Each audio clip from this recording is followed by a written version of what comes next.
Hello everyone, welcome to Jio hub. আজকে আমি discuss করব তোমাদের জিওগ্রাফির সিলেবাস নিয়ে। কিন্তু কিসের সিলেবাস? আজকে আমি অপশনাল নিয়ে তোমাদের বলছি না। অপশনালে তোমরা দেখবে আলাদা প্লে লিস্ট করা আছে, তো সেখানে সমস্ত অপশনালের যাবতীয় যা যা ইনফরমেশন সেখানে পেয়ে যাবে।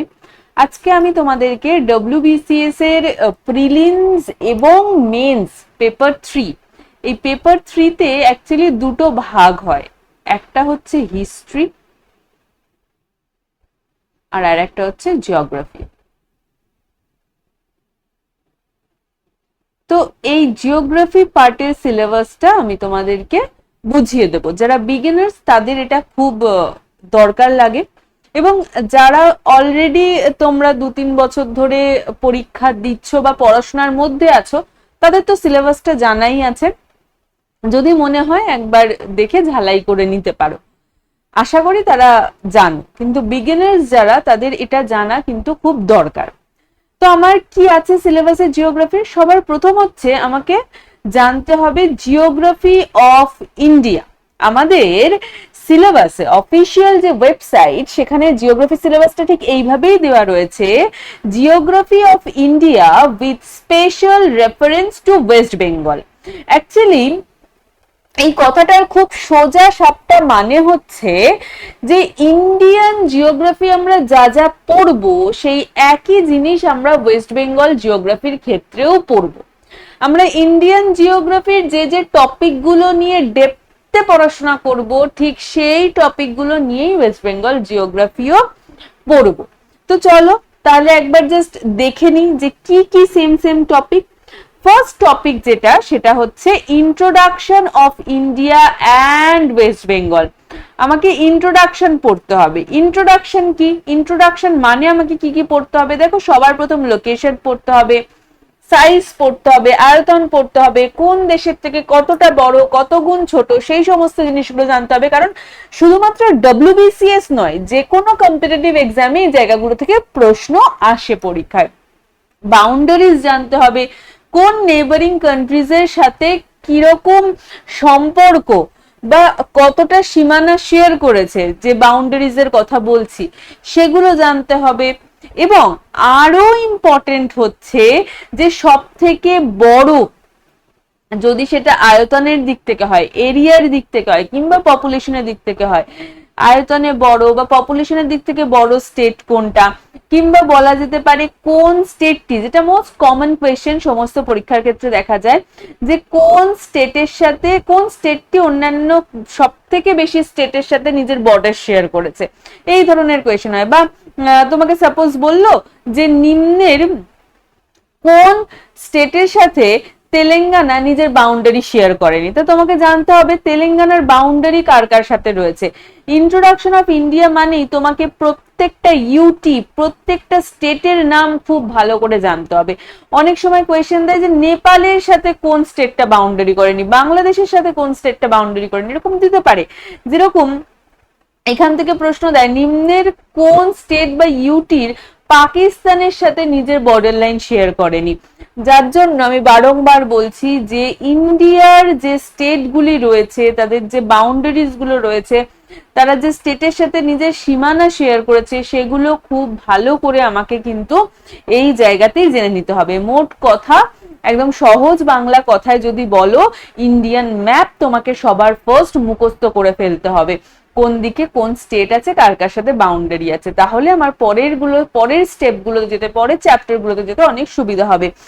একইভাবে ট্রপিক অফ ক্যান্সার, আইএসটি, কোন কোন স্টেটের ওপর দিয়ে গেছে, কোন কোন সিটির ওপর দিয়ে গেছে, নিত্য নতুন ট্রেন্ডিং কোয়েশ্চেন আমরা কিন্তু দেখতে পাই।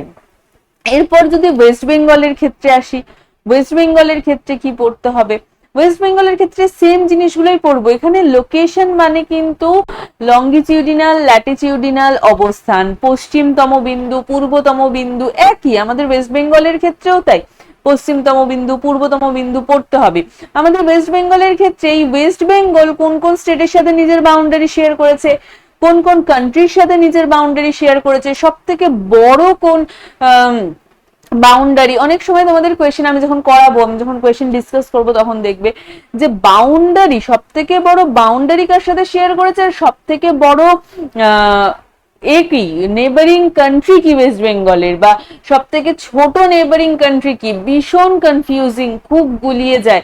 তো এই জায়গাগুলোকে ক্লিয়ার রাখতে হবে। আমরা তো পড়ি সবাই, কিন্তু যে জায়গাগুলো গুলিয়ে যায় আলটিমেটলি সেই জায়গাগুলোর ওপর জোর দিতে হবে। Topic of cancer and IST. তো এই হচ্ছে আমাদের ফার্স্ট চ্যাপ্টার থেকে খুব লক্ষণীয় বিষয়বস্তু, যেগুলো আমাদের পড়তে হবে এবং খুব গুরুত্ব দিয়ে পড়তে হবে। নেক্সট আসি, যেটা হচ্ছে ডব্লিউবিসিএস, যাদের হচ্ছে মানে খুব সিরিয়াস, যারা আর কি ডব্লিউবিসিএস নিয়ে, তো তাদের ক্ষেত্রে বলবো এই যে ফিজিওগ্রাফি বা ফিজিওগ্রাফিক ফিচার্স অফ ইন্ডিয়া বা ওয়েস্ট বেঙ্গল বলো, এখান থেকে 12 to 15 কোনো পরীক্ষায় দেখা গেছে 18 মার্কসের কোয়েশ্চেনও কিন্তু এই অংশ থেকে এসেছে। চ্যাপ্টার মানে এই চ্যাপ্টারটার নাম হচ্ছে ফিজিওগ্রাফি অফ ইন্ডিয়া, ভারতের ভূপ্রকৃতি। হ্যাঁ, ওয়েস্ট বেঙ্গলের ভূপ্রকৃতি থেকেও আমরা কোয়েশ্চেন পাই, কিন্তু সেটা খুব বেশি হলে 2 থেকে 3টে পাবো। তো এইটা খুব ইম্পর্টেন্ট চ্যাপ্টার, এখান থেকে কোনো পয়েন্ট তুমি বাদ দিতে পারবে না, একদম ইন্ডিয়ার টপ টু বটম পুরো আমাদেরকে ভালো করে এর ভূপ্রকৃতি সম্পর্কে জেনে নিতে হবে। কটা ডিভিশন রয়েছে এবং সেই ডিভিশন গুলো সম্পর্কে খুব ভালো করে পড়তে হবে। একইভাবে ওয়েস্ট বেঙ্গলেরও তাই, প্রত্যেকটা ডিভিশন সম্পর্কে খুব ভালো করে পড়তে হবে এবং প্রত্যেকটা ডিভিশনের ইনফরমেশন গুলো বেশ ভালো করে জেনে রাখতে হবে, তাহলে আমাদের দুটো পড়তে হচ্ছে। নেক্সট দেখো, ভূপ্রকৃতির পরে ফিজিওগ্রাফিক ফিচার্স এর পরেই যে ইম্পর্টেন্ট জায়গাটা আসে সেটা হচ্ছে ড্রেনেজ সিস্টেম। ড্রেনেজ সিস্টেম শুধু ডব্লিউবিসিএস নয়, তুমি ওয়েস্ট বেঙ্গল পিএসসির যে কোনো পরীক্ষার জন্য ইম্পর্টেন্ট, এমনকি ট্রিবিউটারিজ ইম্পর্টেন্ট, ড্যাম ইম্পর্টেন্ট। এখান থেকে তুমি রিভার থেকে পড়বেটা কি, কোন রিভার কোন কোন স্টেটের মধ্যে দিয়ে ফ্লো করছে, কোন রিভারের ওপর কি ড্যাম রয়েছে, কি স্পেশাল বৈশিষ্ট্য রয়েছে, এগুলো সব পড়তে হবে। সোর্স থেকে কিন্তু এখন কোয়েশ্চেন আসে, সোর্স। আর শুধুমাত্র এরকম নয় যে ডব্লিউবিপিএসসি, যে কোনো স্টেট পিএসসির পরীক্ষা দেখো কিংবা তুমি সেন্ট্রালের যে কোনো এক্সাম দেখো, ড্রেনেজ থেকে কিন্তু কোয়েশ্চেন হয়েই থাকে। ঠিক আছে, তো ড্রেনেজ থেকে আমি যেরকম আগের অংশটা বললাম যে ডব্লিউবিসিএস মেইনসে ফিজিওগ্রাফি থেকে 15 থেকে 18 নাম্বার আসে, ড্রেনেজ থেকেও কিন্তু আসে 8 to 9 মার্কস। তো এই দুটো চ্যাপ্টার যদি তুমি একদম সড়গড় করে নাও, ইন্ডিয়ার ক্ষেত্রে আমি বলছি, ইন্ডিয়ার ফিজিওগ্রাফিক ফিচার্স বলছি, ইন্ডিয়ার ড্রেনেজ সিস্টেম বলছি, তাহলে কিন্তু তুমি বেশিরভাগ জায়গাটাই নিজের নখদর্পণে নিয়ে চলে আসতে পারবে। আমি কিন্তু ডব্লিউবিসিএস মেন্স কে মাথায় রেখে বলছি, বারবার এই জায়গাটা বোঝার চেষ্টা করবে। ডব্লিউবিসিএস মেন্স এর আমি মেন্স নিয়ে এগোচ্ছি, কিন্তু মেন্স এর উপর ডিপেন্ড করে আমি কিন্তু কোয়েশ্চেনের কথা তোমাদেরকে বলছি। ঠিক আছে, প্রিলিমসে এখন প্রশ্ন জিওগ্রাফির থেকে কিছুটা কম হয়েছে, কিন্তু সেটা তুমি মেইনসে মেকআপ দিতে পারবে না, তোমাকে কিন্তু প্রথম থেকেই সেটা পড়তে হবে। তো এই হলো ড্রেনেজ সিস্টেম অফ ইন্ডিয়া। এবার ওয়েস্ট বেঙ্গলের ড্রেনেজ সিস্টেমও খুব ভালো করে পড়ে রাখতে হবে, এখান থেকে অনেক ছোট ছোট কোয়েশ্চেন হয়। তোমাকে নর্থ বেঙ্গলের রিভার গুলো সম্পর্কে অনেক স্পষ্ট ধারণা রাখতে হবে, সাউথ বেঙ্গলের রিভার গুলো সম্পর্কে স্পষ্ট ধারণা রাখতে হবে, কোথায় কোন ড্যাম আছে, তারপর হচ্ছে কোন নদী অন্য কোন নদীর সাথে মিশেছে, কে কার ট্রিবিউটারি, কোন দুটি নদীর মিলিত প্রবাহের নাম কি হয়েছে, এই ধরনের কোয়েশ্চেন ওয়েস্ট বেঙ্গলের ক্ষেত্রে এসে থাকে। এবং উৎস, দুটোর ক্ষেত্রেই কিন্তু উৎস খুব ইম্পর্টেন্ট, উৎস থেকে আসে। ঠিক আছে, উৎস পড়তে হবে, উপনদী পড়তে হবে, কোন নদীর তীরে কোন শহর রয়েছে, কোন শহর রয়েছে বা টাউন রয়েছে সেটা পড়তে হবে, ড্যাম কোনটার কি রয়েছে, এই জিনিসগুলো পড়তে হবে, এবং কোন নদী কোন কোন রাজ্যের ওপর দিয়ে প্রবাহিত হচ্ছে, এই ধরনের কোয়েশ্চেন আমরা পরীক্ষায় ফেস করে থাকি। ঠিক আছে, ইম্পর্টেন্ট 3টে জায়গা গেল। নেক্সট আসছে ক্লাইমেট। ক্লাইমেট থেকে 2-3টে কোয়েশ্চেন আমরা পেতে পারি। ক্লাইমেটে আমাদের মেইনলি ভারতের মনসুন পড়তে হয়, মনসুন কখন এন্টার করছে, কোথা দিয়ে এন্টার করছে, ফার্স্ট কোন স্টেটে এন্টার করছে, যখন বেরোচ্ছে তখন কোথায় কোথায় বৃষ্টিপাত হচ্ছে, কেন হচ্ছে, কোন রাজ্যে দুবার বৃষ্টিপাত হয়। মোটামুটি 9-10-এ যা পড়েছো সেই ধরনেরই কাছাকাছি। হ্যাঁ, যদি তুমি এখন মেন্স লেভেলে যাও সেক্ষেত্রে 2-3টে জিনিস তোমার এক্সট্রা হয়। একটা হচ্ছে জেট স্ট্রিম, এই জিনিসটা তোমাকে একটু জানতে হবে। ঠিক আছে, তারপর হচ্ছে এল নিনো,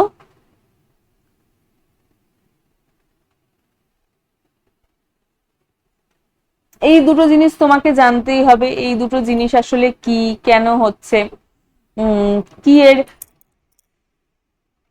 বিশেষত্ব ভারতের জলবায়ুতে, এইগুলো আমাদেরকে জানতে হয়, ঠিক আছে। আচ্ছা, নেক্সট এবার আসি ওয়েস্ট বেঙ্গল। ওয়েস্ট বেঙ্গলের ক্ষেত্রেও তাই, কোথায় সব থেকে, এই ভারত প্লাস ওয়েস্ট বেঙ্গল দুটোর ক্ষেত্রে কোথায় সব থেকে বেশি বৃষ্টিপাত হচ্ছে, কোথায় সব থেকে কম বৃষ্টিপাত হচ্ছে, হ্যাঁ কেন হচ্ছে, কি কারণে হচ্ছে, বৃষ্টির ছায়া অঞ্চল কোনটি, এই কোয়েশ্চেন গুলো আমরা পেয়ে থাকবো। জেনারেলি পেয়ে থাকবো কেন আমি বলছি, আমরা পেয়ে থাকি। খুব কঠিন প্রশ্ন হলে তখন হয়তো একটু জেট স্ট্রিম থেকে দেয়, এল নিনো থেকে দেয়। আমি অনেকক্ষণ ধরে মনে করার চেষ্টা করছি, ভুলে গেছিলাম। কোপেন, কোপেন্স ক্লাইমেট, আমাদের কোপেন্স ক্লাইমেট থেকে কিন্তু কোয়েশ্চেন দেয়। তো মেন্স লেভেলের জন্য এক্সট্রা এই তিনটে আমাদেরকে পড়তে হবে। আর একইভাবে যদি ওয়েস্ট বেঙ্গলের কথা বলো, সেম, কোথায় বেশি বৃষ্টিপাত, কোথায় কম বৃষ্টিপাত, কখন এন্টার করছে পশ্চিমবঙ্গে, কখন এন্টার করছে, কখন বেরিয়ে যাচ্ছে, কোন সময় নর্থ ওয়েস্টার্ন যে রেনফল হয় সেটা কোন সময় হচ্ছে, কি বলে তাকে, কতটা বৃষ্টিপাত হয়, কি কি ঘূর্ণিঝড়, কি কি ঘূর্ণিঝড় হয়েছে, সেই ঘূর্ণিঝড়ের নাম কে দিয়েছে, এই ধরনের কোয়েশ্চেন গুলো আমরা ক্লাইমেট থেকে পেয়ে থাকি। আচ্ছা, নেক্সট আসি সয়েল। সয়েল খুব ইম্পর্টেন্ট। আমি বিগত বলতে গেলে অনলাইন প্ল্যাটফর্মে কিন্তু 7 to 8 years রয়েছি, 7 to 8 years রয়েছি, এবং সবার প্রথম আমি যখন এই অনলাইন প্ল্যাটফর্মে আসি তখন ঠিক এরকমই এই সয়েল চ্যাপ্টারটা বোঝানোর সময়, এরকম ডব্লিউবিসিএস এর জন্যই আমি পড়াচ্ছিলাম। সয়েল চ্যাপ্টারটা যখন আমি পড়িয়েছিলাম, আমি ইন্ডিয়া আর ওয়েস্ট বেঙ্গল দুটো একসাথে পড়িয়েছিলাম, যেহেতু সয়েলটা অনেকটাই একই রকম, দুটোতে একই পড়তে হয়, তাই জন্য তখন দেখেছিলাম, তখন মানে একদম লাইভ আমি দেখেছিলাম, পড়িয়েছিলাম যে আমরা ইন্ডিয়াতে ব্ল্যাক সয়েলটা দেখতে পাই, কিন্তু ওয়েস্ট বেঙ্গলে আমরা ব্ল্যাক সয়েল দেখতে পাই না। আমরা রিসেন্ট এই প্রিভিয়াস ইয়ারেই একটা কোয়েশ্চেন পেয়েছি ডব্লিউবিসিএস এর পরীক্ষাতে, যে ভারতে একটি মাটি দেখা যায় কিন্তু সেই মাটিটি পশ্চিমবঙ্গে দেখা যায় না, এটি কোন মাটি? তো ইজিলি সেটা হচ্ছে ব্ল্যাক সয়েল, আমরা ভারতে দেখি কিন্তু পশ্চিমবঙ্গে দেখতে পাই না। তো এরকম যদি কম্পেয়ার করে পড়া যায় সেক্ষেত্রে পড়াটা অনেকটা কাজে লাগে এবং মনে রাখতেও সাহায্য করে। এবং সয়েল এতটা ছোট চ্যাপ্টার যে এই দুটো কম্বাইন করে যদি পড়ো, আমাকে জিনিস মানে তোমাদের জিনিস মনে রাখতে হেল্প করবে।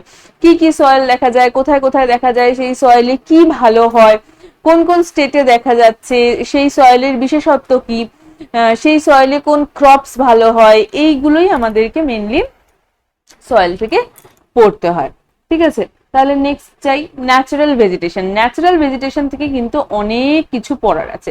সবার প্রথম কথা, যে ভারতে এবং পশ্চিমবঙ্গের কোথায় কোন ভেজিটেশন দেখা যাচ্ছে, কোন ধরনের ট্রিজ দেখা যাচ্ছে, এরকম এভারগ্রিন কোথায় দেখছি, ট্রপিক্যাল ডেসিডিয়াস কোথায় দেখছি, এগুলো আগে আমাকে জানতে হবে। যে জায়গাগুলোতে বৃষ্টিপাত বেশি হয় সেখানেই আমরা এভারগ্রিন দেখি, এবং এভারগ্রিনের আশেপাশের জায়গায় আমরা ট্রপিক্যাল ময়েস্ট ডেসিডিয়াস ফরেস্ট দেখি। এবার শুধু এইটুকু জানলে হবে না, এই এভারগ্রিনের মধ্যে কোন কোন ট্রিজ পড়ছে, ডেসিডিয়াস এর মধ্যে কোন কোন ট্রিজ পড়ছে, সেটা আমাকে জানতে হবে। হুম তারপর হচ্ছে কোন কোন কোন স্টেটে কি কি ন্যাশনাল পার্ক রয়েছে, কি কি বায়োস্ফিয়ার রিজার্ভ রয়েছে, তারপর হচ্ছে কি কি ওয়াইল্ড লাইফ সেঞ্চুরি রয়েছে, এই জিনিসগুলো আমাকে পড়তে হবে, কারণ এগুলো থেকে প্রশ্ন আসে। প্রথম ন্যাশনাল পার্ক, প্রথম বায়োস্ফিয়ার রিজার্ভ, সব থেকে বড় ন্যাশনাল পার্ক, সব থেকে ছোট ন্যাশনাল পার্ক, সব থেকে বড় বায়োস্ফিয়ার রিজার্ভ, হ্যাঁ, এই কোয়েশ্চেন গুলো কিন্তু আমরা পেয়ে থাকি। ওয়াইল্ড লাইফ সেঞ্চুরি প্রচুর রয়েছে। তো মোটামুটি যেগুলো বিগত কিছু বছর পরীক্ষায় এসেছে বা বিভিন্ন পরীক্ষায় আসে, সেগুলো কিন্তু ওয়াইল্ড লাইফ সেঞ্চুরি থেকে আমাদের জেনে রাখতে হবে। তো এই হলো এখানের পুরো বিষয়। এবং আনুষঙ্গিক আরো কিছু ন্যাচারাল ভেজিটেশন থেকে আমরা পেয়ে থাকি বিভিন্ন ধরনের এনভায়রনমেন্টাল যে সমস্ত মুভমেন্ট গুলো আছে, সেগুলো আমাদের কিন্তু এই জায়গাতে পড়তে হবে। আচ্ছা, একই ব্যাপার ওয়েস্ট বেঙ্গলের ক্ষেত্রেও, যে কি কি ভেজিটেশন এখানে আমরা দেখতে পাচ্ছি, সেই ভেজিটেশনের আন্ডারে কি কি ট্রিজ পড়ছে, এগুলোই আমাদের কিন্তু ভেজিটেশনের আন্ডারে কি কি ন্যাশনাল পার্ক আছে, কি কি বায়োস্ফিয়ার রিজার্ভ আছে, এগুলো আমাদেরকে দুটোর ক্ষেত্রেই সেম পড়তে হবে। নেক্সট দেখো এগ্রিকালচার। এগ্রিকালচারে আমাদের অনেক কিছু পড়তে হয়। ভারতের সবার প্রথম আমাদেরকে 5 years প্ল্যানিং পড়তে হয়,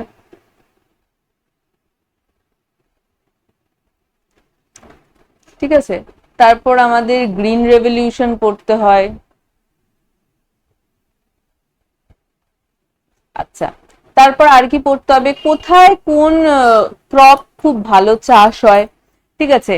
এবার কিছু কিছু শস্যের চাষকে আলাদা আলাদা টার্ম ইউজ করা হয়, তাই না, ভিটিকালচার, হর্টিকালচার, পোমাম কালচার, এই ধরনের কিছু কিছু, ফ্লোরিকালচার, সেরিকালচার, এই ধরনের ওয়ার্ড আমরা পাই এগ্রিকালচারের সাথে। তো সেইগুলো, সেই টার্ম গুলো আমাকে জানতে হবে, এবং কোন জায়গায় কোন ক্রপস খুব ভালো পাওয়া যায় সেটা আমাদের জানতে হবে। তো এগ্রিকালচার থেকে এই 5-6টা পয়েন্ট আমাদের ভারতের ক্ষেত্রেও তাই, আর ওয়েস্ট বেঙ্গলের ক্ষেত্রেও তাই, এগুলো পড়তে হবে। হ্যাঁ, রেভলিউশনও কিছু আছে, হোয়াইট রেভলিউশন যেরকম আছে, ব্ল্যাক রেভলিউশন, এই ধরনের রেভলিউশন গুলো কোন কোন ক্রপস এর জন্য হয়েছে সেগুলো কিন্তু পড়তে হবে। নেক্সট আসে ইন্ডাস্ট্রি। ইন্ডাস্ট্রিতে দেখো আমরা দুটো ছবি দেখতে পাচ্ছি। এই ছবিটি বাংলা একটি বই থেকে নেওয়া, ক্লাস 10-এর সমরেন্দ্র মোদক স্যারের বই এটি, যার জন্য ছবিটা একটু অফ কালার এসেছে। তো কোন জায়গায় কি কি ইন্ডাস্ট্রি রয়েছে এবং সেই ইন্ডাস্ট্রি গড়ে ওঠার কারণ কি, সেই ইন্ডাস্ট্রি স্বাধীনতার আগে গড়ে উঠেছে না স্বাধীনতার পরে তৈরি হয়েছে, সেগুলো আমাদের জানতে হবে। এবং কোন ইন্ডাস্ট্রিটি সরকারি, কোন ইন্ডাস্ট্রিটি সরকারি নয়, এই সমস্ত জায়গা থেকে কিন্তু আমাদের কোয়েশ্চেন এসে থাকে। একইভাবে পশ্চিমবঙ্গের ক্ষেত্রেও তাই বলবো, যে কোথায় কোথায় ইন্ডাস্ট্রি আছে, কোন নদী থেকে জল পাচ্ছে, কোন নদী থেকে জলবিদ্যুৎ পাচ্ছে, কোন জায়গা থেকে ম্যাঙ্গানিজ পাচ্ছে, এই জিনিসগুলো, কোন জায়গা থেকে কয়লা পাচ্ছে, ইন্ডিয়া প্লাস আমার ওয়েস্ট বেঙ্গল, বোথ বোথ, এই সবগুলোর ক্ষেত্রেই কিন্তু আমাকে এই ইনফরমেশন গুলো পড়তে হবে, ঠিক আছে। নেক্সট এবার দেখো রিসোর্স। রিসোর্স মানে রিনিউয়েবল আর নন রিনিউয়েবল চলে আসে, ঠিক আছে। রিনিউয়েবল রিসোর্স, নন রিনিউয়েবল রিসোর্স দুটোই আসে, যেখানে আমাদেরকে মিনারেলসও পড়তে হয়, আমাদের এনার্জি রিসোর্সও পড়তে হয়, ঠিক আছে। তার সাথে সাথে আমরা এটা ইন্ডিয়ার জন্যও পড়বো এবং আমাদের ওয়েস্ট বেঙ্গলের জন্যও পড়বো, কোথায় কোন মিনারেলস ভালো পাওয়া যায়। মিনারেলস মানে এই ধরনের প্রশ্ন হয় যে কোন মিনারেলসটা আমরা কোথায় ভালো পাই, সব থেকে বেশি এই কোয়েশ্চেনটাই হয়ে থাকে। একইভাবে যদি আমরা এনার্জি রিসোর্সও বলি, এনার্জি রিসোর্সের ক্ষেত্রেও তাই, রিনিউয়েবল নন রিনিউয়েবল রিসোর্সের ক্ষেত্রেও তাই, যে কোন জায়গাতে আমরা কোন রিসোর্সটা বেশি পাবো, এটাই আমাদের কোয়েশ্চেন মেনলি হয়ে থাকে।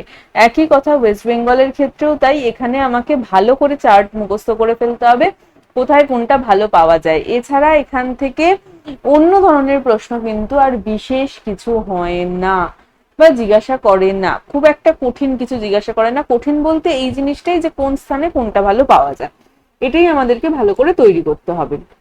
আর একদম লাস্টে যেটা আসে সেটা হচ্ছে সেন্সাস। সেন্সাস আমাদের পড়তে হবে, ইন্ডিয়ার সেন্সাস পড়তে হবে। এখনো 2011-এর সেন্সাসই আমরা কন্টিনিউ করছি, ওয়েস্ট বেঙ্গলের ক্ষেত্রেও তাই।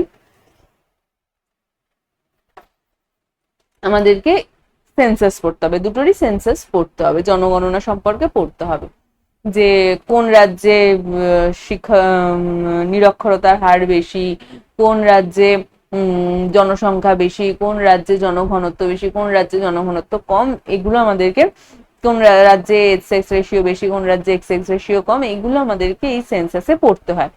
এছাড়া আর কি কি পড়তে হয়, এছাড়াও তোমাকে সৌরজগৎ দেখে রাখতে হবে। অনেক সময় দেখা গেছে সৌরজগৎ থেকে একটা দুটো কোয়েশ্চেন করেছে, তোমাকে ল্যাটিটিউড অ্যান্ড লঙ্গিটিউডটা পড়ে রাখতে হবে, সেখান থেকেও কোয়েশ্চেন করে, একটা দুটো করতেই পারে, না করার কিছু নেই। হুম আচ্ছা, এছাড়া আর কি পড়তে হবে, ট্রাইব সম্পর্কে পড়তে হবে। হ্যাঁ, ট্রাইব সম্পর্কে, ট্রাইবস সম্পর্কে পড়তে হবে, যে ট্রাইব কমিউনিটি রয়েছে আমাদের ইন্ডিয়াতে, সেগুলো, সেই ট্রাইব কমিউনিটি কোন কোন স্টেটে রয়েছে, কোন কোন স্টেটের কি কি আমরা ট্রাইব দেখি, কোন কোন ল্যাঙ্গুয়েজের লোক মানুষজনকে আমরা দেখতে পাই, সেগুলো আমাদেরকে পড়তে, এবং তারা কোন গ্রুপের আন্ডারে যাচ্ছে, কোন গ্রুপের আন্ডারে যাচ্ছে, এগুলো কিন্তু আমাদের পড়তে হবে যারা আমরা WBCS মেন্স কে ফোকাস করছি। তো এই গেল আমাদের মেন চ্যাপ্টার্স যেগুলো থেকে মানে আমি এখানে এমন জায়গাগুলো তুলে ধরেছি যেগুলো থেকে পরীক্ষায় কোয়েশ্চেন আসেই, এগুলো 1 মিনিটের জন্য তুমি বাদ দিতে পারবে না, কোনো পরীক্ষাই বাদ দিতে পারবে না, এগুলো থেকে কিন্তু প্রশ্ন হয়। যে কটা জায়গা বলেছি সে কটা জায়গা থেকে কিন্তু প্রশ্ন আসে। তো চলো, আশা করছি তোমাদের এই সেশনটা হেল্পফুল হবে, এবং যদি কোনো ডাউট থাকে, যদি কোনো কোয়েশ্চেন থাকে, অবশ্যই আমাকে কমেন্ট সেকশনে জানিও। আবার তাহলে দেখা হচ্ছে নেক্সট ক্লাসে। Thank you everyone and goodbye. সকলে ভালো থেকো।